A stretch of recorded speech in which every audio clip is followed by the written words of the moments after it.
రాముడు అలా చెప్పాడంట. ఇంత పెద్ద హృదయం ఉండబట్టి కదా మనం ఆయన ఆరాధిస్తూ ఉన్నాం.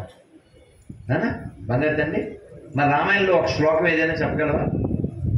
తపస్వాధ్యాయ నిరతం తర్వాత నేర్చుకుంటాం. కొన్ని ముఖ్యమైన శ్లోకాలు ఉన్నాయి. అలాగే రామచంద్రమూర్తి అభయం ఇస్తాడు, ఓ ప్రతిజ్ఞ చేస్తాడు. అలాగే సీతాదేవి హనుమంతుడితో ఒక ప్రతిజ్ఞ చేస్తుంది.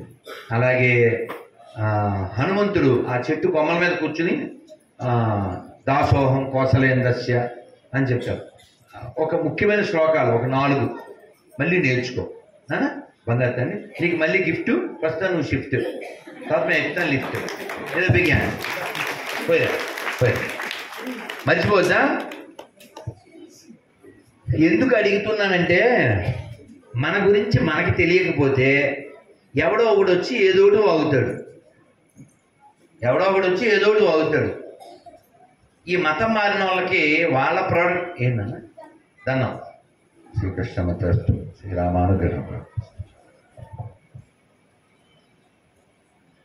ఈ మతం మారిన వాళ్ళకి వాళ్ళది కరెక్ట్ అనిపించుకోవడం కోసం వాడు ప్రతీదీ వక్రీకరిస్తాడు. ప్రతీదీ. వాడి పేరు రాంబాబు. ఏం పేరు? క్రైస్తవ సింహం రాంబాబు. అక్కడ గొర్రెలు తప్ప సింహాలు ఉంటాయా? ఉంటే గ్రామ సింహాలు ఉండాలి. ఇంకొంచెం కటువుగా చెప్తే వాడి మూలం అంతా మనమే. వాడెవరో నిన్న ఫోన్ చేశాడు, గొర్రె, తూర్పుగోదావరి జిల్లా గొర్రె. ఏం పేరు అన్నా? కరుణాకర్ అన్నాడు. కరుణ కుమార్. ఎన్నాళ్ళ నుంచి గొర్రె అన్న?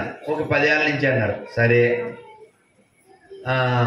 నేను ఒక క్వశ్చన్ అడుగుతున్నా, వాడికి అర్థమైపోయింది ఆన్సర్ లేదని. నేను అడుగుతానన్నాడు. నువ్వు ఒకటి కూడా అవ్వలేదురా, నువ్వు ఎప్పుడు ఎదురు క్వశ్చన్ ఎలా వేస్తావు? ఇది అయ్యే కాదా? వెంటలేదు. సరే, మీ నాన్న పేరు చెప్పన్న. మీరు నమ్మండి, నాన్న పేరు అడిగితే ఇంకెవ్వడు రాడు. నేను మళ్ళీ ఇంకా మీ నాన్న పేరు గుర్తొచ్చంటే వాట్సాప్లో పెట్టు అని చెప్పి పెట్టి కట్ చేశాను. మళ్ళీ చేశాడు. మళ్ళీ నేను ఆన్ చేసి మీ నాన్న పేరు వాట్సాప్లో పెడితే మాట్లాడతా అన్నాను. ఇంతవరకు మళ్ళీ రాలేదు. ఎందుకు రాలే? వాళ్ళ నాన్న పేరు ఆంజనేయులు, వాళ్ళ నాన్న పేరు సుబ్రహ్మణ్యం. ఇప్పుడు నేను స్టేట్మెంట్ ఇస్తాను, ఏమని? వాళ్ళు మనకే పుట్టారు అంటాను. నిజమే కదా, అది ఒప్పుకోవాల్సి వస్తుంది కదా. కానీ వాళ్ళ ఫీలింగ్ ఏంటి? వాళ్ళు బ్రిటిష్ వాళ్ళకే పుట్టారని ఫీలింగ్ కావాలి. ఇంకా మీకు అర్థమయ్యేది చెప్పాలంటే, పులి ఇక్కడ పులి అంటాడు గమ్యం సినిమాలో. ఎరా మీ అమ్మ అడవికి వెళ్ళిందా, లేకపోతే మీ ఇంటికి పులి వచ్చిందా? ఈ బ్యాచ్ అది. బ్రిటిషు క్రైస్తవ కుక్కలు మన దేశంలో 6 లక్షల మంది పైన మన స్వతంత్ర వీరుల్ని ఉరితీసి కొన్ని కోట్ల మందిని వాళ్ళు కరువు పేరుతో చంపేస్తే వాళ్ళని ఈ గొర్రె వేధవులు ఆత్మీయ తల్లిదండ్రులు అంటారు.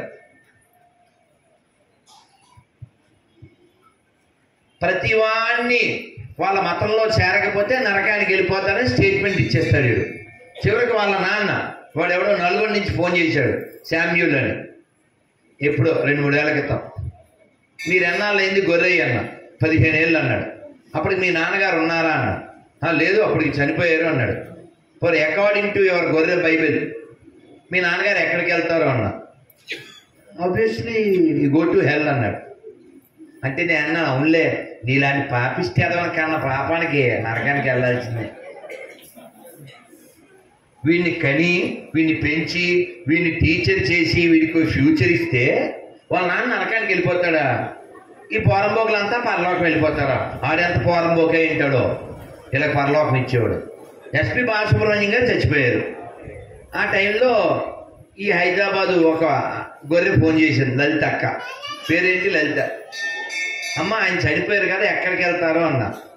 అంటే ఆయన కొన్ని పాటలు మాయ కూడా పాడాడు కదా, అందుకని ఇప్పుడు వెయిటింగ్ హాల్లో ఉంటాడు. నేను చెప్పలేదమ్మా, వాళ్ళే చెప్పారు. ఏం మాట్లాడతాం? రాను రాను రాజుగారి గుర్రం ఆహా భలే పట్టుకున్నారు మా అమ్మలు. అందుకే నేను పాట పాడుతుంటాను. ఏంటంటే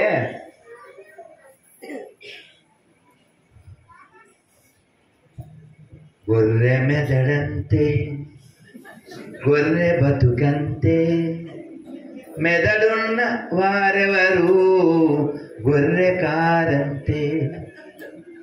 అందుకని ఈ గొట్టిట డోంట్ పిక్ మై గొర్రె. గొర్రె ఓన్లీ ఫర్ మటన్. అండర్స్టాండ్? గొర్రె అంటే బుర్రలేందమ్మా. మీరు కావాలంటే 10 గొర్రెలు తీసుకెళ్ళి అలా కొండపై నుంచి ఓ దాన్ని ప్రేరేపించండి. ఓ గొర్రె దూకితే ఏం చేస్తా మిగిలిన 9? మహేష్ బాబు దూకుడు, ఇక్కడ గొర్రె దూకుడు. అంటే వాటికి సొంత బుర్ర ఉండదు. మనకేం చెప్పారు భగవద్గీతలో? పరిప్రశ్నేన సేవయా. భాగవతంలో ఏం చెప్పారు? ఏన సంప్రశ్నో అన్నారు. అలాగే ఉపనిషత్తులో ఒక ఉపనిషత్తు పేరేంటి? ప్రశ్నోపనిషత్తు. అంటే క్వశ్చన్ చేయమన్నారు. కానీ వాళ్ళకేం చెప్పారు తెలుసా? నీ దేవుడిని యెహోవాని స్తుతింపకూడదు. బాగా చెప్పానా? సరిపడి చెప్పానా? నేను పాడాను అనుకో, నేను పాడితే అన్నట్టు అయిపోతుంది. కాదమ్మా, అసలు ఎంక్వైరీ అసలు మీరు అందరూ విని ఉండకపోవచ్చు. వేదాంత శాస్త్రం అని ఒకటి ఉంది. దాంట్లో మొట్టమొదటి లైన్ ఏంటో తెలుసా? అథాతో బ్రహ్మ జిజ్ఞాస. అసలు నువ్వు అడగాలంట. నువ్వు అడగాలి. అథాతో బ్రహ్మ జిజ్ఞాస అంటే ఏంటి? దాని అర్థం నేను ఎవరు శోధించాలి, ప్రశ్నించాలి, ప్రయత్నించాలి, నేర్చుకోవాలి. హనుమంతుడి గురువు ఎవరు? సూర్య భగవానుడు. ఎలా నేర్చుకునేవాడు? అటోకాలు ఇటోకాలు వేసేవాడు. ఆయన పొద్దున్నే తూర్పు నుంచి పడవరకు వెళ్ళే వరకు పాఠాలు చెప్తూ ఉండేవాడు, వీడు వేసేవాడు. మహాబలకాయుడు కదా ఆయన. నేర్చుకోమని చెప్పారు, వినమని చెప్పారు, తర్కించమని చెప్పారు, ప్రశ్నించమని చెప్పారు, ఆలోచించమని చెప్పారు. అందుకే సనాతన ధర్మం విశాలమైనది. ఏ దేశం మీద మన దేశం దాడి చెయ్యలేదు, ఏ దేశాన్ని మనం ఆక్రమించలేదు, ఏ దేశంలోనూ మనం పాత బస్తీలు పుట్టించలేదు. ఎందుకంటే మనకి నేర్పించారు కృణవంతో విశ్వమార్యం. ఈ ప్రపంచాన్ని మనం జయించాలి. కానీ దేనితో? జ్ఞానంతో. అంతేగాని ఓ చేతిలో పుస్తకం పెట్టుకుని, ఓ చేతిలో కత్తి పట్టుకుని మాది ఒప్పుకో, నెత్తి మీద గుడ్డ కప్పుకో, లేకపోతే ఈ భూమి మీద తప్పుకో. బెదిరింపు సెక్షన్ లేదు. ఇప్పుడు మిమ్మల్ని అడుగుతాను, చెప్పండి. కొంచెం చిన్న పిల్లని అడుగుదాం, తల్లి ఇలా రారా, నువ్వే దా, మీరే దా. పిల్లలు దేవుడు చల్లని వారే. ఇప్పుడు కళ్ళకప్పడం అనకూడదు, సెల్లు తెలియని అలా ఎవరు లేరుగా. అసలు 1 year kid, no food, without cell. ఏం పేరు? ఓ, భగవద్గీతలో 8వ అధ్యాయం పేరు అక్షర పరబ్రహ్మ యోగం. నేర్చేసుకో. ఇప్పుడు నేను ఏమడుగుతున్నా అంటే, దేవుడు ఉన్నాడా లేదా? భలే క్వశ్చన్ కదా, భలే ఫేస్ పెట్టింది. పోలే మన సీఎం ఎవరు తెలంగాణ? చెప్పకండి ఎవరు. ఏంటి 1 month అయిందిగా, అంటే మొన్నే వచ్చాడు, నోట్లో నలగలేదు. పోనీ పాత సీఎం పేరు 10 ఏళ్ళు ఉన్నాడు కదమ్మా, ఆ మాత్రం గుర్తుండదు. కొత్త అమ్మయ్య. ఇప్పుడు మనకి సీఎం ఉన్నాడుగా, నువ్వు కలిసావా? అయినా ఉన్నాడని చెప్పావు మరి, టీవీలో చూసావా? అంటే మన తెలంగాణ సీఎం రేవంత్ రెడ్డి కన్ఫర్మ్. టీవీలో చూసావు కాబట్టి కన్ఫర్మ్ అయింది. మరి దేవుడు ఉన్నాడు లేదా? ఎలాగా?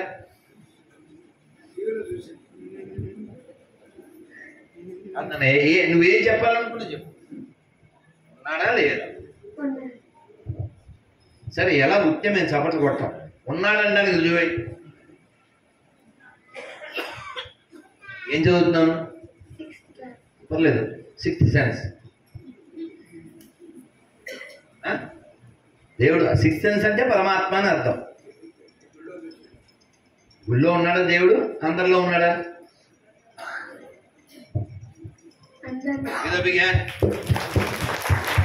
ఇది ఒక్కటి చాలు. ఇదే భారతదేశం, ఇదే భారతదేశం. ఇది ఒక్కటే మనకు పట్టాలి. అందరిలో ఉన్నాడు. The gift. Wonderful Akshara, wonderful. కూర్చోలేదు, వండర్ఫుల్. జీవులలో శివుడున్నాడండి, జీవుడే శివుడని తెలియండి, జీవుడే శివుడని తెలియండి, జీవహింస మానండి, జీవుల మీ వలె ప్రేమించండి, జీవహింస మానండి. ఎవరు పాడేది ఇది? నాగయ్య గారు పాడారు, చిత్తూరు నాగయ్య గారు. ఏం సినిమా? యోగి వేమన. ఎవరన్నా చూసారా సినిమా? చూడకపోతే చూడండి, చూసినా చూడండి, వైరాగ్యం వచ్చేస్తుంది. ఈ పిల్ల అక్షరం ఎంత ఉందో ఆ ఒక వాళ్ళ అన్నగారి కూతురు అంతే. ఆ పిల్ల అంటే ఈయనకి చాలా బాండేజ్ అనమాట. చిన్నాయన చిన్నాయన చిన్నాయన. ఇంకా పిల్లని చూడకపోతే ఈయన ఉండేవారు కాదు. అదే భగవంతుడు మనలో మార్పు తీసుకురావడానికి ఏం చేస్తాడంటే కొందరిని కలుపుతాడు, కొందరిని దూరం చేస్తాడు. జ్యోతి ఆ పిల్ల. ఆ పిల్లకి హెల్త్ పాడవుతుంది, ఈయన ఎక్కడో ఉంటాడు. వచ్చేసరికి కార్యక్రమం అంతా అయిపోతుంది. ఇంకా ఈయనకి వైరాగ్యం ఎంత వస్తుందంటే మామూలు వైరాగ్యం కాదు. ఆ పుర్రె పట్టుకుని ఆయన చాలా ఏమంటారు మరోస్, చాలా బాధతో గాఢమైనటువంటి బాధ, పెయిన్. ఆ పెయిన్తో ఆ పుర్రె పట్టుకుని ఇంతేనా ఇదేనా జవరాలి వయ్యార మిదేనా. అసలు ఎంత ఎక్స్ప్లెయిన్ చేస్తారంటే, ఓ శిశువు పుట్టడం, పెరగడం, ఆడపిల్ల పెద్దదవడం, పెళ్ళవడం, పిల్లలతో భర్తతో మురిపంగా ఉండడం, మళ్ళీ పిల్లలు వృద్ధురాలవడం, మళ్ళీ మరణించడం. ఇదంతా ఆ పుర్రెలోనే అంతా చూపించేస్తారు. మనం అందరం కూడా అలాగే వచ్చి వెళ్ళిపోతాం. అందుకే మనందరం అది మనకి అలవాటు అవ్వాలనే, అది తెలియాలనే మన పూర్వీకులు భోజనం చేసేటప్పుడే ఓ శ్లోకం చెప్పేవారు. నమస్కారం మొదలు పెట్టండి, మీకు వచ్చి ఉంటుంది. అన్నపూర్ణే సదాపూర్ణే శంకర ప్రాణవల్లభే జ్ఞాన వైరాగ్య సిద్ధ్యర్థ్యం భిక్షాం దేహి చ పార్వతీ. ఇది అందరూ మనం చేస్తాం కదా. ఏమడుగుతాం అమ్మవారిని? అన్నం, బజ్జీలు, పకోడీ, సాంబారు ఇవి అడిగామా? ఏమడిగాం? జ్ఞాన వైరాగ్య సిద్ధ్యర్థ్యం. ఇది కావాలని అడుగుతాం మనం. అదే అడగాలి. అలా అడిగితే ఏమవుతుందంటే జీవితంలో ఏదైనా కోల్పోయినా ఆ వైరాగ్యం చేత నిలబడగలుగుతాం, లేకపోతే కదిలిపోతాం. మనం కూడా త్వరలో ఈ భూమిని వదిలిపోతాం. ఇప్పుడు అక్షర వెరీ గుడ్ అన్నాను, శశి వెరీ గుడ్ అన్నాను. ఇప్పుడు రేపు పొద్దున్న ఏదన్నా కోపం వచ్చి ఆ పిల్లని తిట్టచ్చా తిట్టకూడదా? వాళ్ళని తిట్టచ్చా తిట్టకూడదా? తిడితే పడాలి. ఇంక రోజు ప్యాంపరింగ్ ఏంటి, రోజు వెరీ గుడ్ అంటే అది గాడి గుడ్ అయిపోద్ది కదా. తిట్టినప్పుడు కూడా తీసుకోగలగాలి. తిట్టినప్పుడు తీసుకోగలిగే స్థితి ఉంటేనే మనం జీవితంలో ఎదుగుతాం. మన ప్రొఫెసరు ఎయిర్పోర్ట్లో కలిశారు. మేమేం మాట్లాడుకున్నాం చెప్పనా? చిన్నప్పుడు టీచర్లు ఎలా కొట్టారు అది మాట్లాడుకున్నాం. లైవ్లో అంటే వీడియో తీయలేదు, తీసేవాళ్ళే, మేము ఇద్దరం ఎదురు కూర్చుని మాట్లాడుకున్నాం. కొట్టినప్పుడు పేక పెడతాం. ఎంతమంది తెలిసి చేస్తాను? మా పార్టీ చాలా ఉంది ఇక్కడ, పేక బెత్తం పార్టీ. పేక బెత్తం మళ్ళీ ఎవరు మనమే తేవాలి? దుర్మార్గం అసలు. మనం తేవడం ఏమిటి, మన్నే కొట్టడం ఏంటి, టూ మచ్ కదా. అలా తెచ్చిస్తే మళ్ళీ సాయంత్రం చెప్తారు అది ఇరిగిపోతుంది కదా, మన కొట్టి అది ఇరిగిపోద్ది. ఒరే రేపు వచ్చేప్పుడు 2 బెత్తాలదే అంటారు. ఎంత దుర్మార్గం అంటే, బంధించమని ఏనుగు మావటి వాడికి తాడిచ్చినట్టు గొలిసిచ్చినట్టు ఆ కింద పడిపోతుందే అంకుశం, అదే తీసేస్తుంది మళ్ళీ. దాన్ని పొడుతాడా దాంతో, అది ఎంత అకష్టమైపోయిందంటే తీసిస్తుంది మళ్ళీ పైన ఉన్నోడికి, ఆయన దాన్ని పొడుతాడు. అలా మనం అలా తెచ్చిస్తే టీచర్ గారు మన్నే కొడతాడు, కానీ అలా కొట్టబట్టే కదా ఇలా ఉన్నాం, అవునా? అదే మాట్లాడుకున్నాం. అలా కొట్టగానే ఇలా పెట్టమంటారు, మనం ఇలా అంటుంటాం, ఇలా అంటాం. ఇంకా కటువైన మాస్టర్ అయితే బల్ల ఉండేది, ఆ బల్ల మీద పెట్టేసి మిమ్మల్ని వెనక్కి తీయకుండా. ఇంకా పుణ్యాత్ములైతే చూసారా, ఇది ఇలా కొడితే పర్లే, ఇలా ఇంకా అసలు మీరు నమ్మాలి.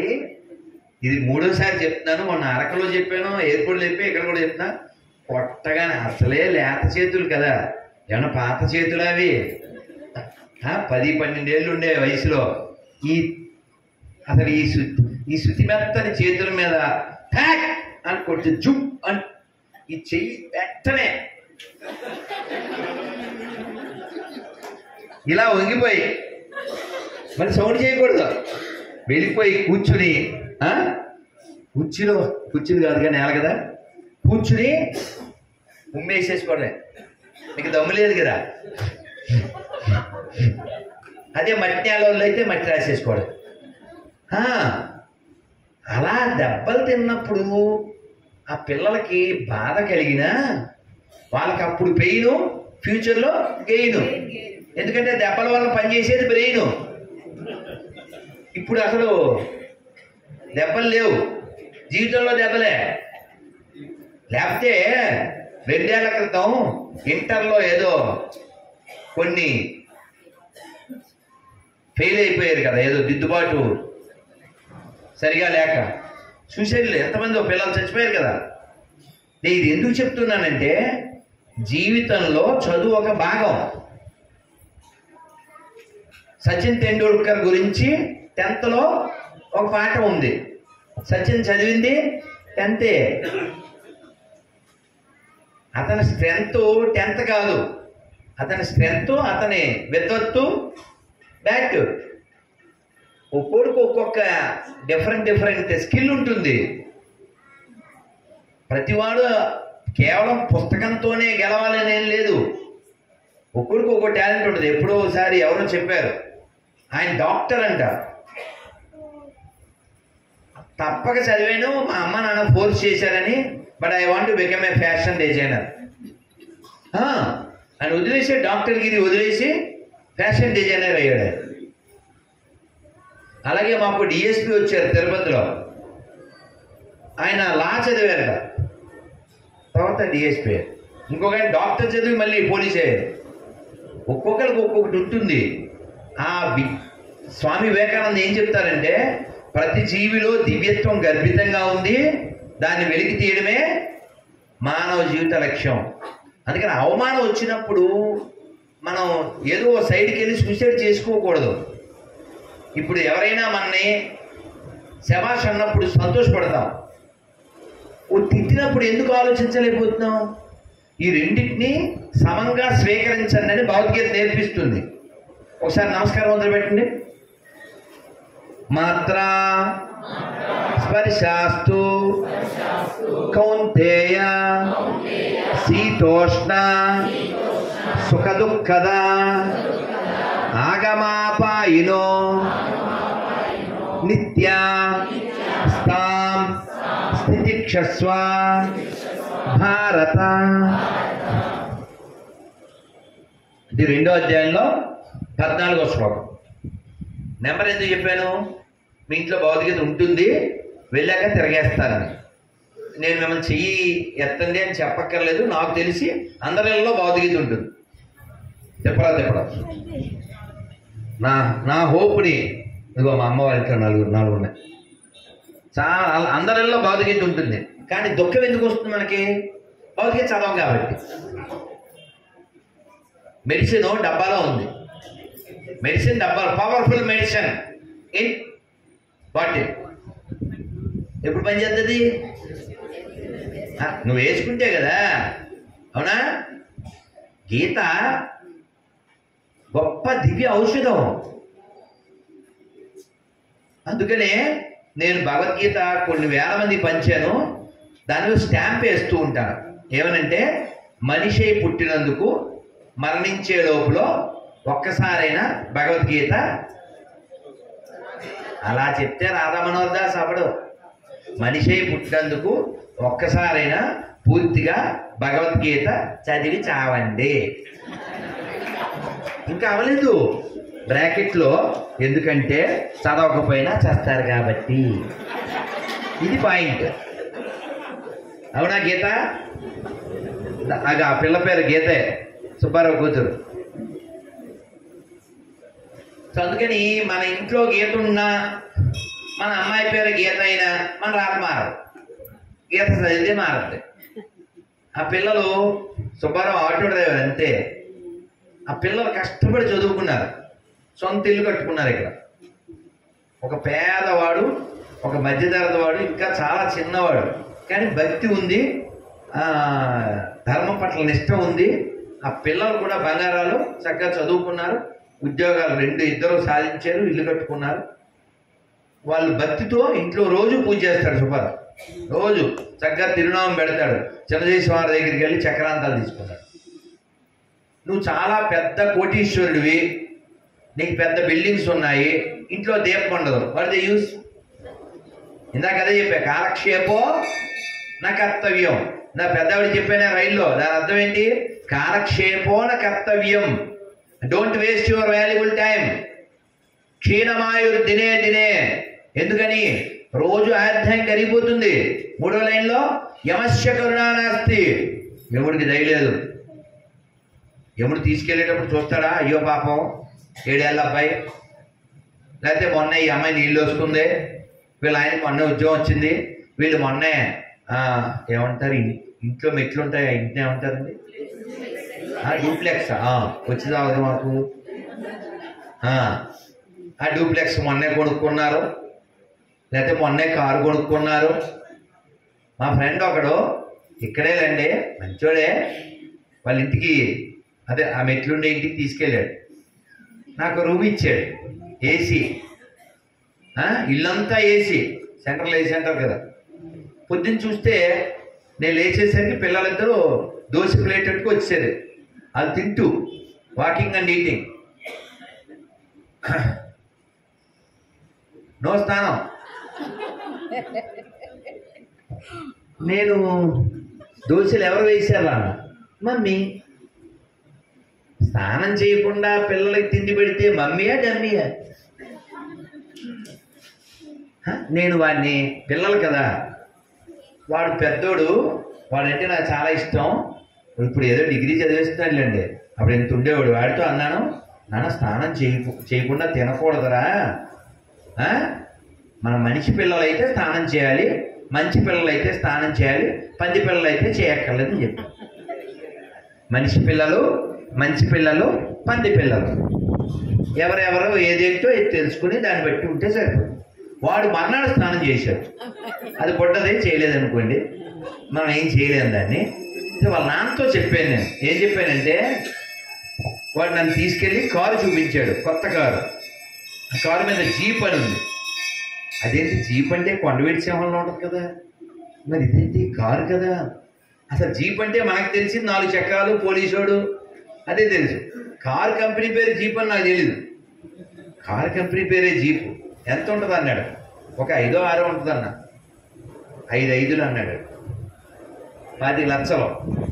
10 లక్షల కారు, ఒకటో రెండో ఆ డూప్లెక్స్, ఇంకో కారు వాళ్ళ ఆవిడికి. నేను వాడితో ఏం చెప్పానంటే, ఇలా చూపించి ఇవన్నీ ఎవరిచ్చారో వాళ్ళకి తీసుకోవడం కూడా వచ్చు. అర్థమైందా?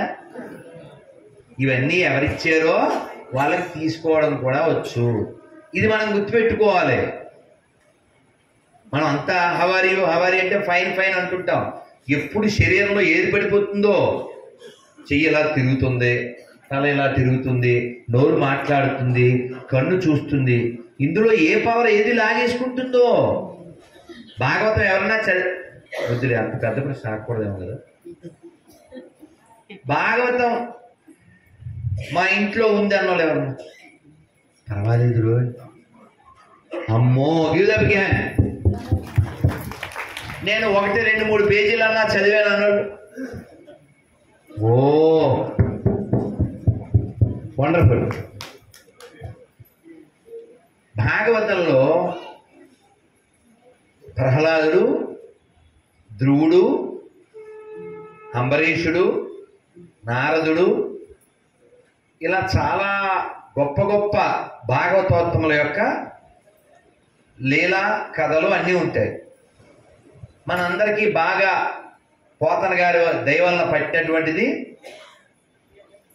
గజేంద్ర మోక్షం. అవునా? గజేంద్రుడు ఎన్నాళ్ళు ఫైట్ చేశాడు ఏమండి? 1000 ఏళ్ళు అని చెప్పారు. 500 సంవత్సరాలు దేనితో ఫైట్ చేశాడు? మొసలతో. అది సమాధానం కాదండి, ఈగోతో. నేను 500 ఏళ్ళు నేను. మళ్ళీ తలెత్తి చూశాడు, చుట్టూ 10,00,000,000,000 కరణీనాదుండనైన నాకా ఈ దుర్గతి అనుకున్నాంట. ఎంతమంది భార్యలంట? 10,00,000,000,000 భార్యలంట. కరణీనాదుండు అంటే ఏనుగులకి నాదుడు. ఇంతమంది భార్యలు ఉన్నారు, చెస్ నేను అని. మనం మొన్న పుష్ప చూసి ఇలా అంటున్నాం, కానీ ఆయన అప్పుడే అన్నాడు ఇలా, తగ్గేదే లేదని. మళ్ళీ 500 ఏళ్ళు ఫైట్ చేశారు. 1000 ఏళ్ళు వేస్ట్ అయ్యాక అప్పుడు ఇంకా లావుక్కింతై లేదు, ధైర్యం విలోలంబయ్య, ప్రాణములు టావులు తప్పినని ఇంకా పద్యం పాడాడు. భగవంతుడు వచ్చాడు. చాలా కథ అనుకోండి. వచ్చిన తర్వాత ఆ చక్రం దూరం నుంచి అలా ఇసరలేదంట, దగ్గరికి వెళ్ళి వేసాడంట. ఎందుకని? ఆయన కాలుకి, గజేంద్రుడి కాలుకి తగలకుండా. సరే, మొత్తానికి ఈ ఒక్క ముక్క బాగా వినండి. మొత్తానికి ఆ మొసలి చచ్చిపోయింది. ఆ కాలు మరి ఇలా పట్టుకోవడం వల్ల పుండైపోయింది కదా. స్వామివారి పై వస్త్రం తీసి కట్టారు. పై వస్త్రం తీసి కట్టాలంటే కాలికి ఎక్కడ ఉండాలి? స్వామి కింద కూర్చోవాలి, కింద మోకాళ్ళ మీద ఉండాలి కదా. ఈ గజేంద్రుడు ఎలా నుంచుని ఉన్నాడు, స్వామివారి కింద కట్టారు. అంటే గజేంద్రుడు అడిగాడు, స్వామి అయిపోయిందా అని. అయిపోయిందా, బాండేజ్ చేసాను, ఫస్ట్ ఎయిడ్ అయిపోయింది, ఇంకేం బెంగలేదు అన్నాడు. అలా అన్నప్పుడు నెక్స్ట్ డేలో ఏం రావాలి? చాలా థ్యాంక్స్ స్వామి అనాలి కదా. మీరు బాగా వినండి. సాధువులు గోపాలకృష్ణమాచార్యులు చెప్పారు భాగవతంలోదే. స్వామి ఎందుకు చేసేవి ఇదంతాను అన్నాడంట. ఒకసారి నీరసం వచ్చేద్దారు. అదే ఎవరైనా ఇంట్లోకి వచ్చేటప్పుడు, ఏంటి రిటర్న్ టికెట్ ఎప్పుడు చేసుకున్నారంటే ఎలా ఉంటుందంటే, ఇంకా ఉంటా లోపలికి వస్తాడాడు. అది అప్పుడు ఎలాంటి డైలాగ్ వస్తే, ఆ బావిలో దూకేస్తాను ఒకేసారి తీయించండి అన్నట్టు ఉంటుందా? అలా ఎందుకు చేసావు అని అడిగాడంట. అడిగితే స్వామి డిస్టర్బ్ అయ్యి, అదేంటయ్యా అంత మాట అన్నావు? మా ఆవిడికి చెప్పకుండా కొంగు ముడి విప్పకుండా, జుట్టు ముడి ఊడిపోతే ముడి వేసుకోకుండా, పైన టీషర్ట్ ఉందో చొక్కా ఉందో ఉత్తరయం ఉందో చూసుకోకుండా నేను పరుగులు పెట్టొస్తే ఎందుకు వచ్చానంటావేంటి? నువ్వు పిలిచింది ఎందుకు కాదా అన్నాడు. అంటే అప్పుడు గజేంద్ర చెప్పాడంట, అబ్బే నేను పిలిచింది ఎందుకు కాదు, నాహం కలేవర సస్యాత్ ప్రాణార్థం మధుసూదన. అంటే ఏంటి, నేను ఈ శరీరం కోసమని నేను పిలిచింది. ఈ శరీరం ఎప్పుడైనా పడిపోతుంది స్వామి, నేను పిలిచింది ఈ శరీరం కోసం కాదు. మరి ఎందుకు పిలిచావు? సాయంత్రం కదా స్వామి, సరదాగా అలా వెళ్తున్నాను, ఈ చెరువు కనపడింది. హైదరాబాద్లో చెరువులు ఉండవు, నీకు తెలుసు కదా, అంతా మూసి ముక్కు మూసి, అంతా కంపే కదా. కొన్ని వేల చెరువులు ఉండేయంట హైదరాబాద్లో. ఈ స్వతంత్రం వచ్చిన కొత్తలో కొన్ని వేల చెరువులు ఉండేయంట. ఇప్పుడు ఒక్క చెరువు ఉంటే గొప్ప, అంతా మురికాలు అయిపోయి. అలా చెరువు నిండా కమలాలు కనపడ్డాయి. నేను నీకు ఒక కమలం అర్పిద్దామని, నమ పంకజనాభాయ నమ పంకజమాలినే నమ పంకజ నేత్రాయ నమస్తే పంకజాంగరే. అందుకని నీకు ఒక కమలం సమర్పిద్దామని దిగాను. దిగితే ఈ నీటి పురుగు ఏముంది, నీటి పురుగు ఇది పట్టుకుంది. ఆఫ్టర్ ఆల్ దీన్ని మనం డీల్ చేయలేమా? ట్రై చేశాను, కానీ దాని స్థాన బలిమి అదేమో పెప్సీ తాగినట్టు తాగేస్తుంది, బ్లడ్ అంతా ఫుల్ ఎక్స్ట్రా వితౌట్ స్ట్రా అది తాగేస్తుంది. ఇంకా నాకు ఓపిక లేదు. లావుక్కింత లేదంటే ఏంటి, ఓపిక లేదని. నాకు ఓపిక లేదు. ఇప్పుడు ఇది నీకు ఇవ్వాలి, ఈ కమలం నీకు ఇవ్వాలి. ఇవ్వాలంటే నేను నీ దగ్గరికి రాలేను కదా, అందుకని పిలిచాను. గజేంద్ర కొట్టాను చెప్పండి నాకు. అంటే